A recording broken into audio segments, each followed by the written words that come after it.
Hi, welcome to the SEANC Legislative Update. This is your lobbying staff. I'm Artis Watkins. This is Suzanne Beasley, Risha Fortson, and Flint Benson. The legislative update you're about to watch is going to be longer than we like to do.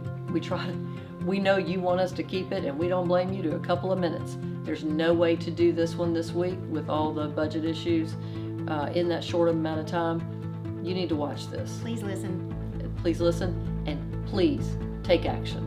We want to update you on where things are in the legislature right now. It has been a rough week. In case you haven't known what's happening this week, we want to get you up to date. The legislature passed a budget. The governor vetoed it. The governor has, since his veto, put forth a counter offer, which is something we've never seen procedurally, because the governor puts out a budget before the legislature does, but this governor put out another one.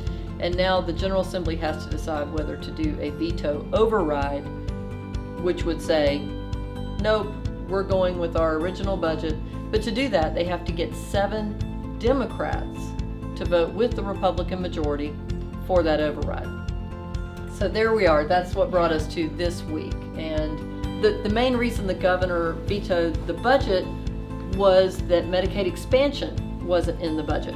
And no matter what you think about Medicaid expansion, it is the most controversial issue the General Assembly has had before it all year. And so what it feels like now is that state employees and their pay raises and COLAs are being used as leverage to influence this fight over the most controversial issue before the General Assembly. And that's a terrible place for us to be. A little perplexed that we're having to fight this fight, period. Yeah, it's really bad because this is the largest increase we've had in over a decade, and it's about to be wiped off the table if this veto is sustained. Exactly, that could all be wiped away.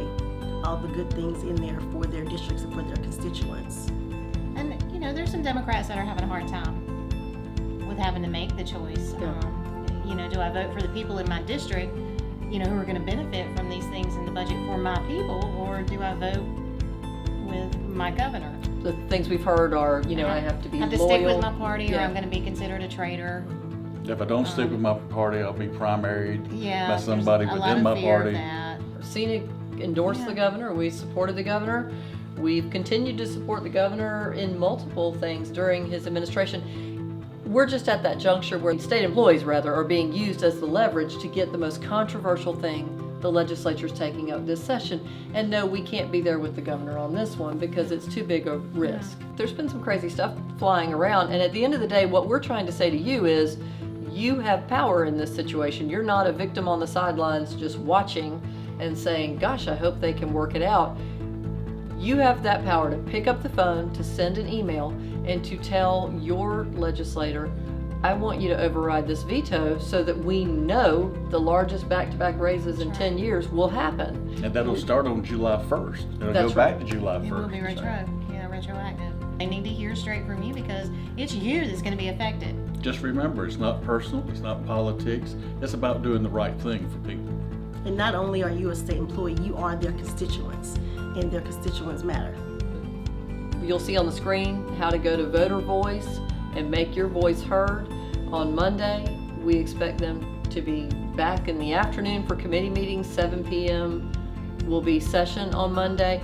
We want state employees to come to Raleigh.